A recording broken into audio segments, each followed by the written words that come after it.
The void of space stretched before Captain Jake Morrison as he stood on the observation deck of the Terra, Earth's premier exploration vessel.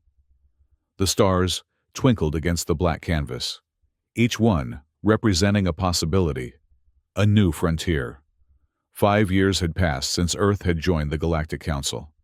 5 years of guided exploration under their watchful eye. The Council had provided star maps, protocols, and technology beyond human comprehension, but always with strings attached. "Captain, we're approaching the designated coordinates." Lisa Carter's voice came through the intercom. As the ship's communications specialist, her expertise in deciphering alien languages and signals had proven invaluable countless times. "On my way," Jake replied, taking one last look at the stars before heading to the bridge. The bridge hummed with activity as the crew prepared for their routine survey mission. Ryan Bell, the planetary specialist, was running final checks on the scanning equipment. His knowledge of extraterrestrial environments had saved them from more than one hostile planet. Danny Foster, head of security, stood vigilant as always, his muscular frame and perpetually furrowed brow giving him an intimidating presence that belied his good nature. "Status report," Jake commanded as he took his seat at the center of the bridge. "All systems operational, Captain," Ryan reported without looking up from his console. "We're ready to begin the survey of Sector 7G. Jake nodded, reviewing the mission parameters one more time. According to the Council's star charts, this sector contained 3 uninhabited star systems with potential for resource extraction. A routine mission. Nothing special. Or so it seemed. "Begin standard scanning procedures," Jake ordered. The crew worked in comfortable silence, each member performing their duties with practiced efficiency. After 5 years of exploration missions, they had developed an almost telepathic understanding of each other's roles and responsibilities. "Captain, I'm picking up something unusual," Lisa suddenly announced, her fingers dancing across her console. "There's a signal coming from the 3rd system in this sector." Jake frowned. "What kind of signal?" "It appears to be artificial," Lisa replied, confusion evident in her voice. "But that's impossible. According to the Council's charts, there are no inhabited planets in this sector." "Put it on speaker," Jake ordered. A series of rhythmic beeps and static filled the bridge. To the untrained ear, it might have sounded like random noise, but Jake recognized it immediately. A communication protocol, primitive by Council standards, but undeniably artificial. "Origin?" Jake asked. Ryan quickly adjusted his scanners. "It's coming from the 3rd planet in the system, sir. The one that's supposed to be a barren rock according to Council records." "Full scan of the planet," Jake commanded, a sense of unease growing in his gut. Minutes later, Ryan looked up from his console, his face pale with shock. "Captain, the planet is teeming with life. And not just any life, human life. I'm detecting massive urban centers, transportation networks, industrial activity. This is a fully developed civilization." "That's impossible," Danny interjected. "The Council's records would have shown." "Unless they deliberately omitted it," Jake finished, the implications settling over the bridge like a heavy shroud. Lisa continued monitoring the communications. "Captain, I'm picking up broadcast signals now. Television, radio. It's all in a language that shares 89% similarity with Earth's ancient Latin. I'm running it through the translator now." "What are they saying?" Jake asked, his voice barely above a whisper. "They call their planet Terra Prime," Lisa replied, eyes wide with disbelief. "Population approximately 8 billion. Human." The revelation hit the bridge like a physical force. 8 billion humans, on a planet that supposedly didn't exist. The implications were staggering. "Are you absolutely certain?" Jake asked, though he already knew the answer. "The genetic markers are unmistakable, Captain," Ryan confirmed. "They're human, just like us. Different evolutionary path, perhaps, but definitely human." Jake's mind raced with possibilities. None of them good. Lisa, keep monitoring their communications, but maintain radio silence. Ryan, gather as much data as you can without triggering their detection systems. Danny, I want security protocols elevated to level 2. What are you thinking, Captain? Danny asked, already inputting the security override codes. I'm thinking the Council has been lying to us, Jake replied grimly. And I want to know why. On Earth, Admiral Kate Hayes sat in her secure office at the United Earth Space Command headquarters, reviewing the latest reports from the exploration fleet. 5 years of Council membership had brought unprecedented prosperity and technological advancement to Earth. But something had always felt off about their alien benefactors. The Council's representatives were courteous, but distant, generous with technology, but stingy with information. Hayes' secure terminal chimed, indicating an encrypted message from the Terranova. She quickly input her clearance codes and was surprised to see Captain Morrison's face appear on screen. Admiral Hayes, we've discovered something that, well, you need to see it for yourself, Jake said, his voice tight with tension. Hayes leaned forward. I'm listening, Captain. Over the next 20 minutes, Jake detailed their discovery of Terra Prime and the evidence suggesting the Council had deliberately concealed its existence. As he spoke, Hayes felt a cold anger building inside her, a suspicion confirmed after years of subtle hints and inconsistencies in the Council's dealings. Send me everything you have, she ordered. And Captain, this stays between us for now. Continue your mission as scheduled, but gather any additional data you can on Terra Prime without alerting the Council. Understood, Admiral, Jake replied. What are you going to do? Hayes' expression hardened. I'm going to find out just how deep this deception goes. After ending the transmission, Hayes sat in silence for several minutes, contemplating her next move. Finally, she accessed her most secure communication channel. Dr. Turner, I need to see you immediately. It's about Project Isolation. Do. Dr. Alex Turner arrived at Hayes' office an hour later, his lanky frame and perpetually disheveled appearance belying one of the sharpest minds in astrophysics. Project Isolation had been his brainchild, born of suspicion and careful observation of the Council's activities. You found something, he stated, rather than asked, as he took a seat across from Hayes. Captain Morrison found something, Hayes corrected, transferring the Terranova's data to Turner's secure tablet. A planet called Terra Prime, 8 billion humans. Turner's eyes widened as he reviewed the data. This confirms my theory. The Council has been segregating human worlds, keeping us isolated from each other. But why? Hayes asked. What threat could we possibly pose to them? Turner set down the tablet, his expression grim. It's not about what we are, Admiral. It's about what we could become if united. He pulled up a series of star charts on the office's main display. For the past 3 years, I've been analyzing the Council's navigation restrictions, the sectors deemed hazardous or uninhabitable, when mapped against our own pre-Council astronomical data. A pattern emerges. The display showed dozens of star systems highlighted in red, scattered throughout the galaxy, but forming a distinct pattern when viewed from a certain angle. These are all systems with conditions similar to Earth's, the right star type, planets in the habitable zone, proper atmospheric composition, and they're all conveniently missing from the Council's charts or listed as uninhabitable. Hayes studied the display, the implications dawning on her. You think there are more human worlds out there, not just Terra Prime.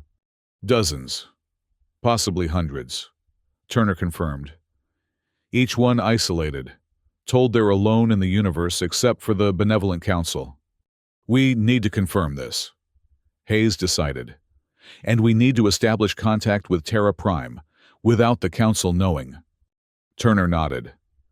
I've been developing a communication method using quantum entanglement. The Council's technology can't detect or intercept it. It's experimental, but— Do it, Hayes interrupted, and assemble a team. The best we have. This is now our top priority. As Turner left to begin his work, Hayes turned to gaze out her window at the night sky. The stars seemed colder now, harboring secrets and lies rather than wonder and possibility. "What are you afraid of?" she whispered to the distant lights, wondering which ones might hide her lost human brothers and sisters. Back on the Terra, Jake and his crew continued their official survey mission, while covertly gathering as much data as possible on Terra Prime. They maintained a safe distance, using the ship's most sensitive instruments to passively collect information without revealing their presence.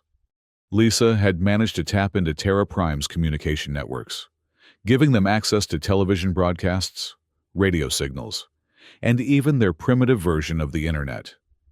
The similarities to Earth's own development were striking, though Terra Prime appeared to be approximately 50 years behind Earth technologically. "It's fascinating," Lisa remarked as she and Jake reviewed the latest data in his private quarters.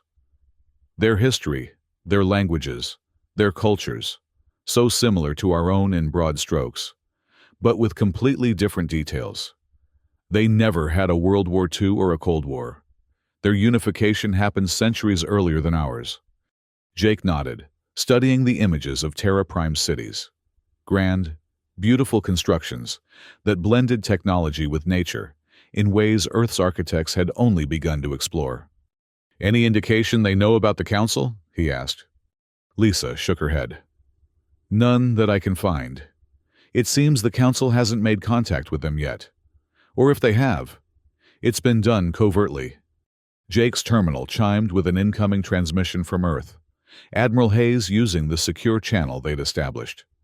"Captain, Dr. Turner has confirmed your findings and expanded on them," Hayes reported without preamble. "We believe there are dozens, possibly hundreds of human worlds scattered throughout the galaxy, all deliberately kept isolated from each other." "My God," Jake breathed. "But why? What purpose does it serve?" "Control," Hayes replied simply. "Divide and conquer on a galactic scale. We've initiated what we're calling Project Isolation, an effort to identify all human worlds and establish covert contact without the Council's knowledge." "How can we help?" Jake asked immediately. "Continue your official mission. But I'm transmitting coordinates for 37 star systems, not on your official route. Systems we believe may contain human worlds. I need you to verify as many as you can without arousing suspicion." Jake glanced at the incoming data. The systems were scattered across his patrol route, each one requiring a slight deviation that could be explained away as routine exploration. "We'll do it," he promised. "But Admiral, if the Council discovers what we're doing, then we'd better not get caught," Hayes replied grimly. "Dr. Turner is developing secure communication methods to link all human worlds once we identify them. Lieutenant Ben Wright is coordinating security protocols to ensure the Council remains unaware of our activities. And I've tasked Agent Sarah Kim with identifying potential Council sympathizers who might compromise our efforts." Jake nodded, his resolve strengthening. "We'll begin immediately. Terra out." As the transmission ended, Jake turned to Lisa. "Looks like our mission just got a lot more complicated." "And a lot more important," Lisa added, determination in her eyes. Over the next 6 months, the Terra discreetly investigated 15 of the suspect star systems while maintaining their cover as a routine exploration vessel. To their amazement, 12 of those systems contained human-inhabited worlds, each one unique yet unmistakably human. Some were more technologically advanced than Earth, others less so, but all shared the same isolation, unaware of their cosmic siblings, guided and restricted by the Council's invisible hand. On Earth, Project Isolation had expanded dramatically.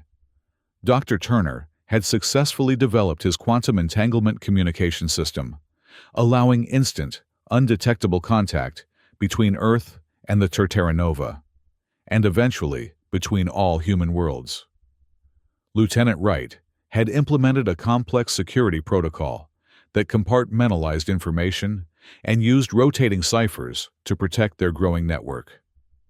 Agent Kim had identified and neutralized 3 potential security leaks. Council sympathizers who had been subtly influenced to report any unusual activities. Admiral Hayes had also brought in additional specialists. Dr. Carol Stone, an anthropologist whose insight into cultural development helped explain the similarities and differences between the human worlds. Carla Murphy, a strategic analyst who began developing potential scenarios for what might happen if their activities were discovered. And Commander Marcus Rodriguez, a military strategist tasked with assessing the potential for unified human defense should the worst occur. In her private office, Hayes reviewed the latest reports with a growing sense of both hope and dread. They had confirmed the existence of 43 human worlds so far, with indications of many more. Turner's communication system had successfully established contact with 27 of them, gradually bringing their leaders into the conspiracy. The reactions had ranged from disbelief to anger to cautious optimism, but all had agreed to maintain secrecy while they explored the implications of their newfound connections. "We're making progress faster than I anticipated," Turner remarked as he joined her, looking exhausted but exhilarated. "The quantum network is stable, and we've begun sharing technological advancements between worlds. The cultural exchange alone is unprecedented." Hayes nodded, but her expression remained troubled. "And what about the Council? Any indication they've noticed our activities?" Turner shook his head. "Nothing definitive. Their monitoring systems aren't designed to detect quantum communications, and we've been careful to maintain all official protocols." "It feels too easy," Hayes mused. "An organization capable of concealing hundreds of human worlds for what must be thousands of years. They must have contingency plans." "Perhaps," Turner conceded. "But remember, their strategy relies on isolation and ignorance. They never anticipated we'd discover each other, let alone establish communication." Hayes wasn't convinced. "Accelerate the timetable. I want all confirmed human worlds brought into the network within the next 3 months, and prioritize technological exchange, particularly defensive systems." "You're preparing for war," Turner observed. Not a question, but a statement. Hayes met his gaze steadily. "I'm preparing for freedom, Dr. Turner. But I'm not naive enough to believe it will come without a fight." On Terra Prime, Ambassador Elena Cortez stared in wonder at the quantum communication device that now linked her world to 42 others. As the head of Terra Prime's Science Council, she had been among the first contacted when Earth had reached out, and the subsequent months had been a whirlwind of secret meetings, technological exchanges, and the mind-bending realization that her people were not alone. "It's still difficult to comprehend," she admitted to Jake, who had been granted permission to visit Terra Prime covertly while the Terra underwent repairs at a remote outpost. "All our history, our understanding of our place in the universe, based on a lie." They stood on a balcony overlooking Terra Prime's capital city, a breathtaking metropolis of soaring crystal towers and verdant parks. The night sky above them glittered with stars that now held new meaning, potential homes to long-lost cousins. "Earth felt the same way when we discovered you," Jake replied. "And every world since has gone through the same shock. But look at what we've accomplished in just a few months." It was true. The technological exchange had accelerated development across all human worlds. Terra Prime's expertise in sustainable energy had revolutionized Earth's power grid. Earth's advancements in quantum physics had given Terra Prime new manufacturing capabilities. And the pattern repeated across all connected worlds, each one contributing unique innovations, each one growing stronger through collaboration. "The Festival of Worlds begins tomorrow," Elena said, changing the subject. The first cultural exchange program between 5 human planets. All conducted in secret, of course. But a historic moment, nonetheless. Jake smiled. I wish I could stay to see it. But the Terra leaves in the morning. We've identified 3 more potential human worlds in Sector 12. Elena nodded in understanding. How many do you think there are, in total? Dr. Turner estimates between 2 and 300, based on the pattern we've identified in the Council's star charts. We've confirmed 43 so far. And when do we reveal ourselves to the Council? Elena asked. The question that had been debated endlessly across all human worlds. Jake's expression turned serious. Admiral Hayes believes we need at least 100 worlds united before we can risk open defiance. Preferably more. The Council's military capabilities far exceed any single human world. But not all of us together, Elena said with quiet determination. Not anymore. Unknown to the humans, their activities had not gone completely unnoticed. In the massive orbital structure that served as the Galactic Council's headquarters, Supreme Commander Cathvar of the Enforcement Division reviewed the reports from his monitoring stations with growing concern. Cathvar belonged to a species known as the Vrex, tall, reptilian beings with natural armor and a cultural emphasis on order and control. As the head of the Council's military arm, he was responsible for ensuring compliance with Council directives across thousands of worlds. Human worlds had always been a particular concern, given their unpredictable nature and troubling potential. The pattern is unmistakable, he told the assembled Council representatives, his voice a harsh rasp in the cavernous chamber. Increased activity around previously isolated human sectors. Deviations from assigned exploration routes. Unusual equipment requisitions. Something is happening. Councillor Thala. A luminescent being composed primarily of energy, pulsed with skepticism. Your evidence is circumstantial at best. Commander. Earth has been a model member since joining the Council. Their compliance rate exceeds 97%. Compliance is not loyalty, Cathvar countered. And humans are naturally deceptive. It is woven into their psychology. They call it creativity and innovation. But it is merely manipulation of reality to suit their desires. What exactly are you suggesting? Asked Councillor Zhen. A methane-breathing entity, whose massive form was supported by an anti-gravity harness. I believe Earth has discovered one or more of the isolated human worlds, Cathvar stated bluntly. And I believe they are establishing contact, possibly planning some form of unified action. The Council chamber erupted in murmurs and the various sounds of concern from dozens of different species. The isolation of human worlds was one of the Council's oldest and most closely guarded policies, implemented over 3,000 years ago after the human wars had nearly destroyed the early Council. If this is true, Zhen rumbled, the protocols are clear. The cleansing fleet must be deployed. Thala's light dimmed perceptibly. The cleansing fleet has not been used in 700 years. Such action would require absolute certainty. Then let us obtain certainty, Cathvar proposed. I request authorization to deploy infiltration units to Earth and our most recently contacted human world, Terra Prime. If my suspicions are correct, we will have the evidence needed to justify more decisive action. After hours of debate, the Council granted Cathvar's request, though with significant restrictions on his operational parameters. As the commander left the chamber, his mind was already formulating contingency plans that went far beyond his authorized mandate. The human problem had festered too long. It was time for a permanent solution. On Earth, Lieutenant Ben Wright burst into Admiral Hayes' office without knocking, his face pale with urgency. We've been compromised, he announced without preamble. Security scanners detected quantum fluctuations consistent with Council monitoring technology in 3 locations: your office, the main project isolation facility, and Dr. Turner's laboratory. Hayes' blood ran cold, but her voice remained steady. How long? Unknown, but the devices are sophisticated, designed to mimic normal background radiation. They could have been in place for weeks.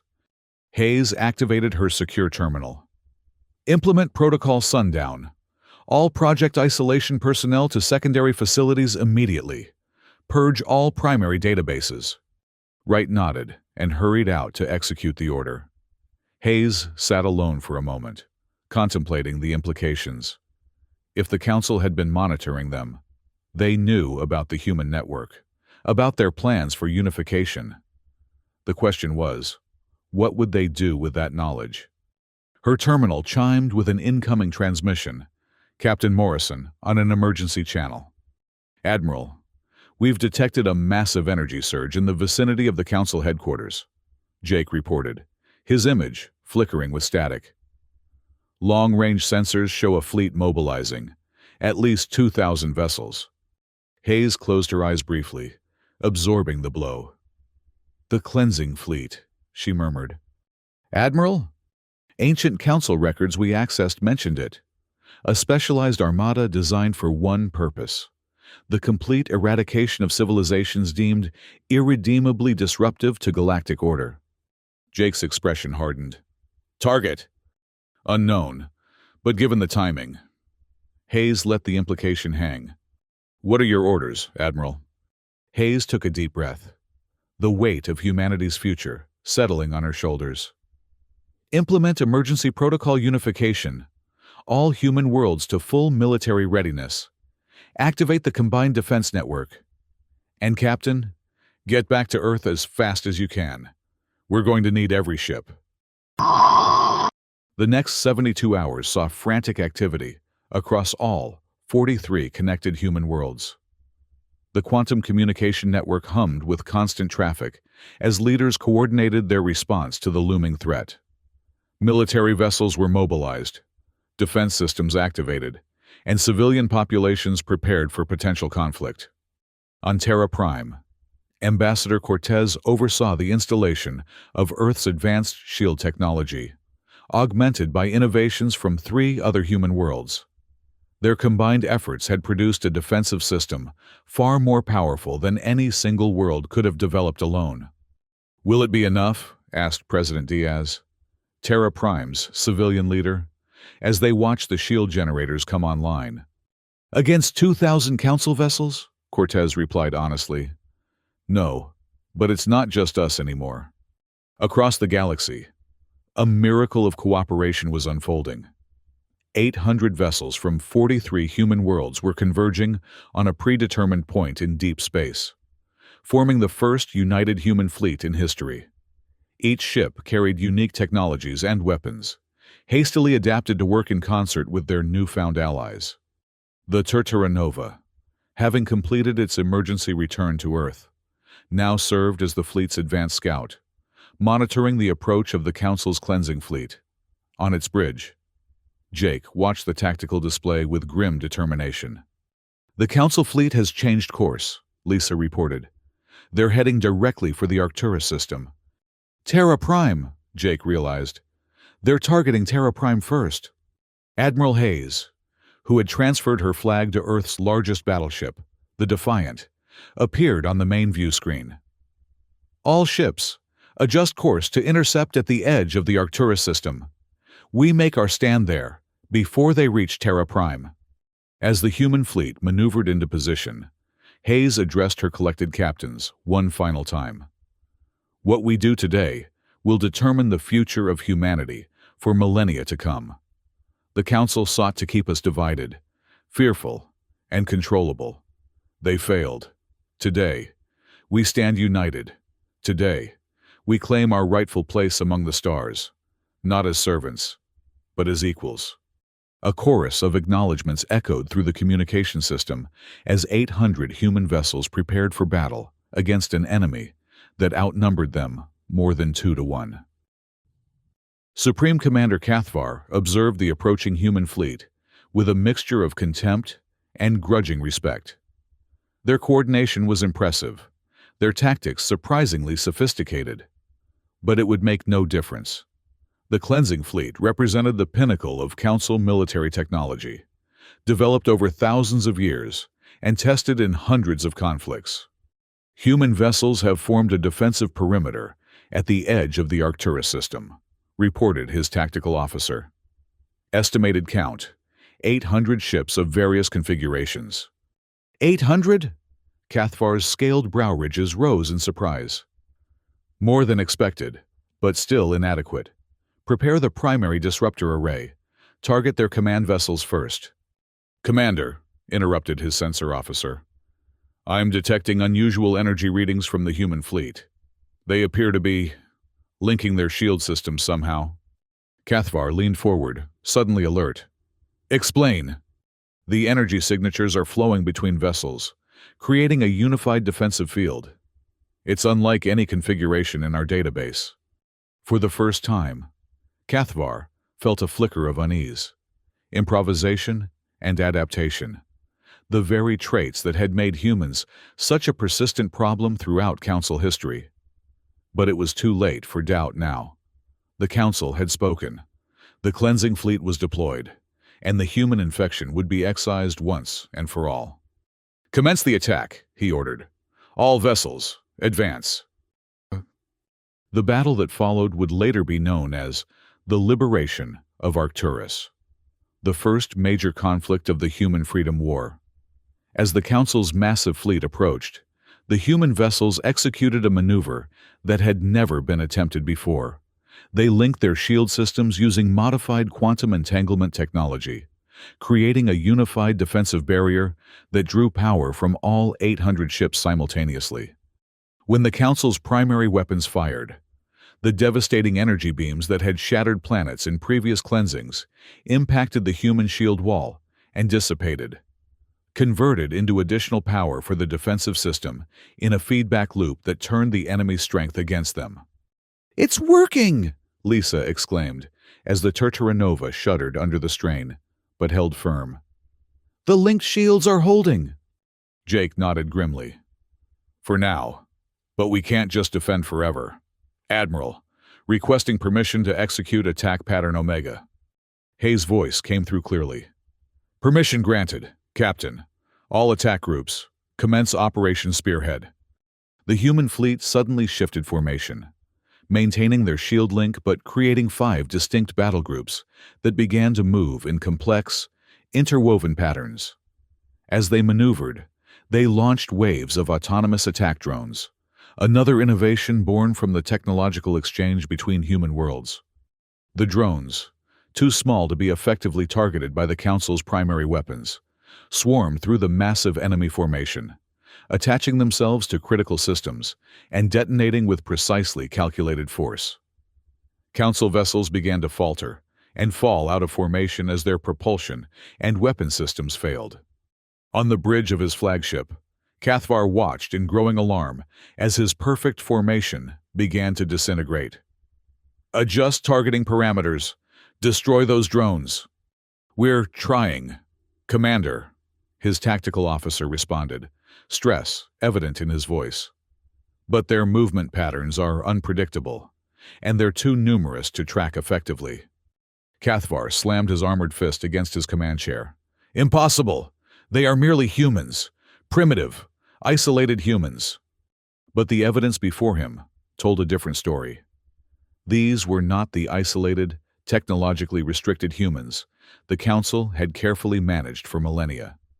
These were humans united, sharing their unique innovations and fighting with the desperate courage of a species that had discovered its own imprisonment. As the battle raged on, the human fleet pressed its advantage, their 5 battle groups executing a complex encirclement maneuver that trapped a significant portion of the Council fleet in a crossfire. Hundreds of Council vessels fell to the combined firepower of the human alliance, their superior individual technology overcome by the humans' unified approach and unexpected tactics. After 6 hours of intense combat, the unthinkable happened. Supreme Commander Cathvar ordered a retreat. The remnants of the once mighty cleansing fleet, now reduced to less than 800 operational vessels, broke off engagement and fled the Arcturus system, leaving behind the wrecks of over 1,200 Council ships. On the bridge of the Defiant, Admiral Hayes watched the enemy retreat with a mixture of disbelief and fierce pride. "They're running," she breathed.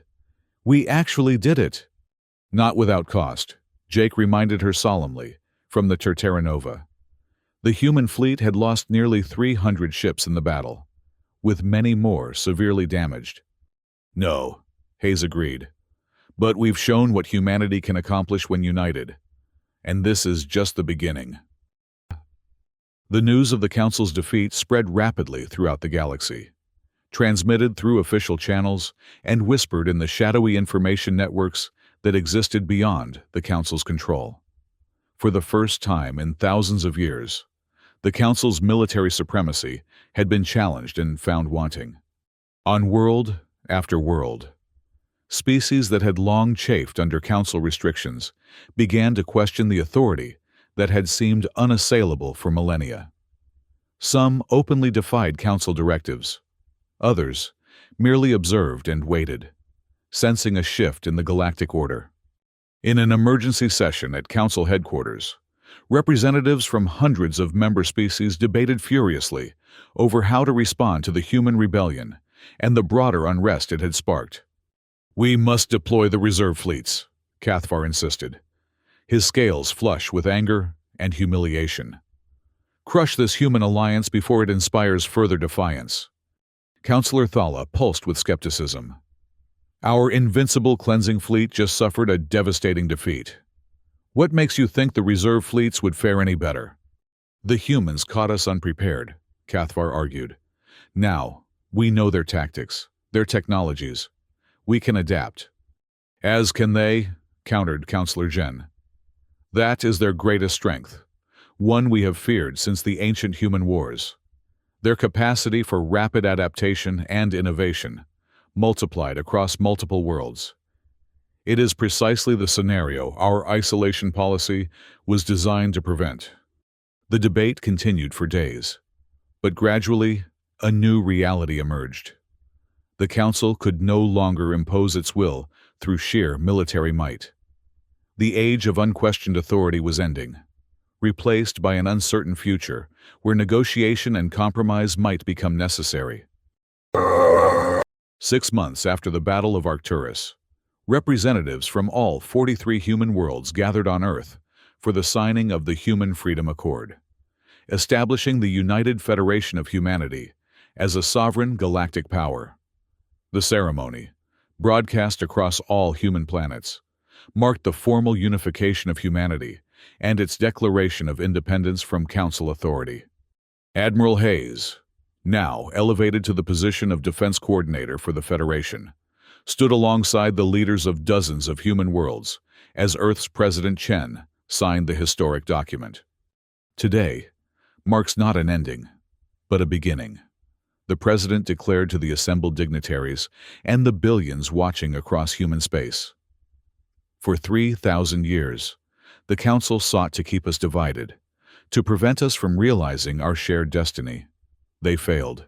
Today, we stand united not in conquest, but in the pursuit of freedom, knowledge, and peaceful cooperation, both among ourselves and with all sentient beings who share this vast galaxy.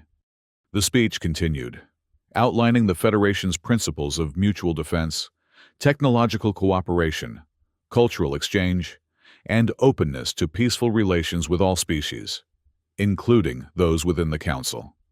Jake Morrison, recently promoted to Commodore and appointed as the Federation's chief diplomatic liaison, watched the ceremony with a profound sense of accomplishment. The journey that had begun with a single unexpected signal from Terra Prime had culminated in the liberation of humanity from an imprisonment most hadn't even known existed. After the ceremony, Jake found himself approached by Ambassador Cortez of Terra Prime. "Quite a journey we've been on," she remarked with a smile. "From isolated worlds to a unified federation in less than a year." Jake nodded. "And now the real work begins, building this federation into something that can not only defend itself but thrive." "Speaking of which," Cortez said, "Terra Prime's Science Council has approved your request for technological exchange stations in our major cities. The first teams from Earth will be arriving next month. Excellent, Jake replied. And what about the cultural exchange program? Cortez's smile widened. Already oversubscribed. It seems everyone wants to visit their cosmic cousins. Their conversation was interrupted by Admiral Hayes, who joined them with a datapad in hand.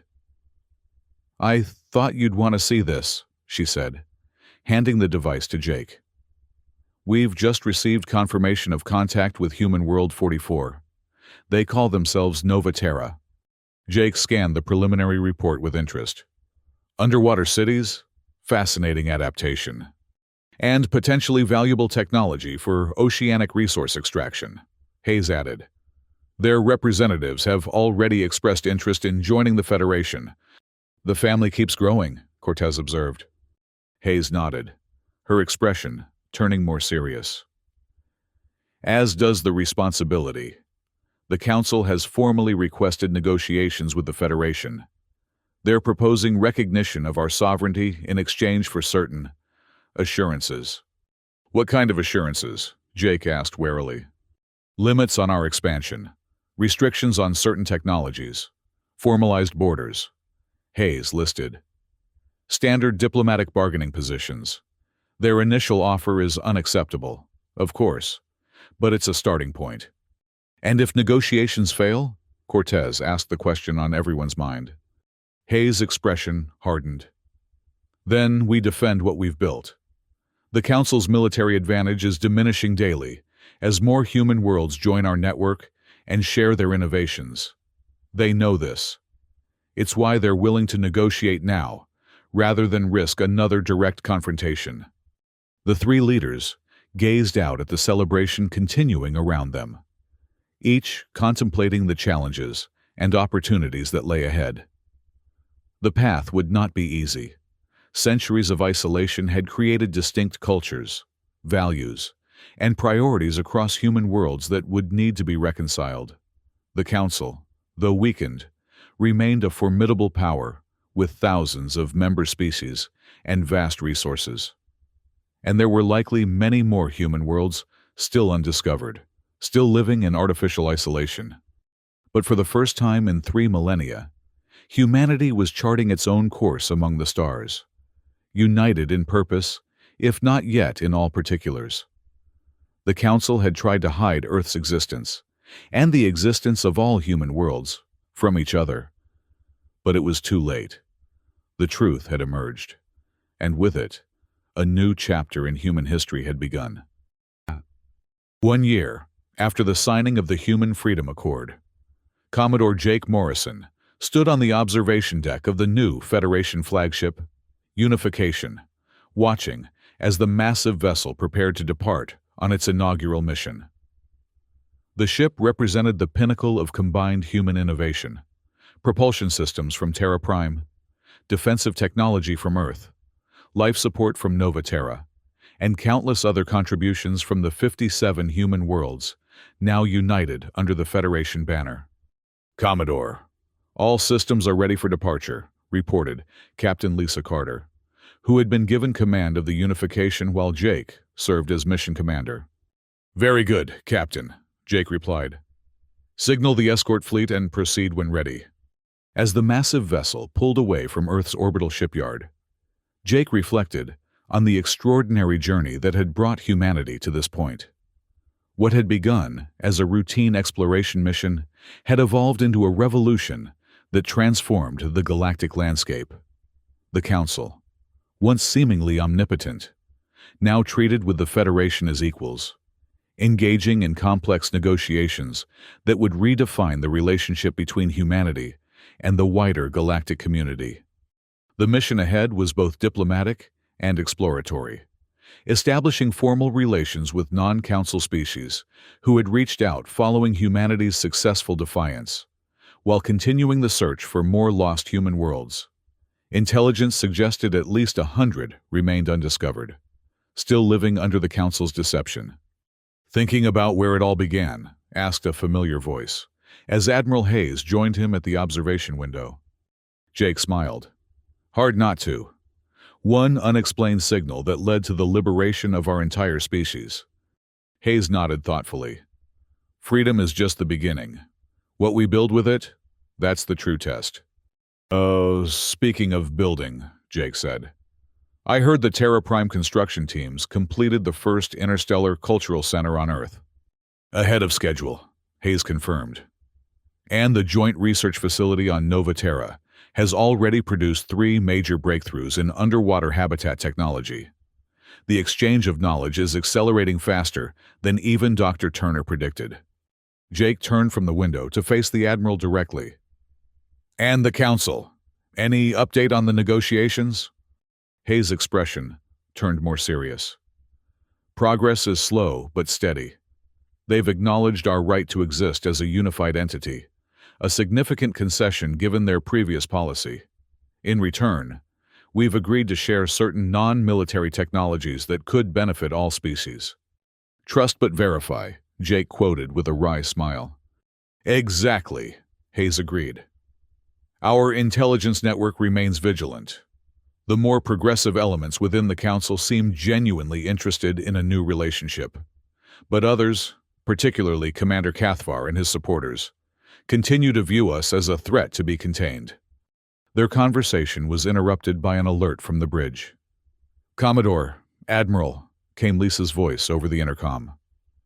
We're receiving a transmission from the Federation outpost in Sector 19. They've detected signs of human activity in a supposedly uninhabited system, approximately 3 light-years from their position. Jake and Hayes exchanged a significant look. Another lost branch of humanity, waiting to be rediscovered. Set course for Sector 19, maximum speed, Jake ordered. And prepare a first contact package.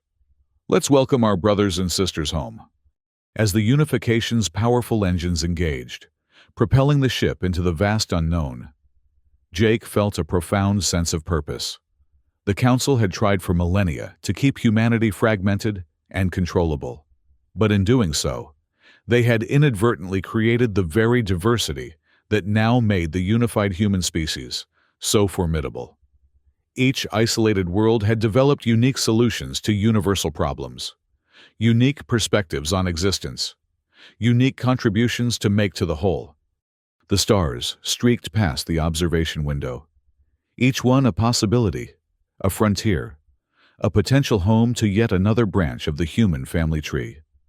The journey ahead would not be without challenges, but humanity would face them together, not as isolated worlds cowering beneath the Council's shadow, but as a united force forging its own destiny among the stars.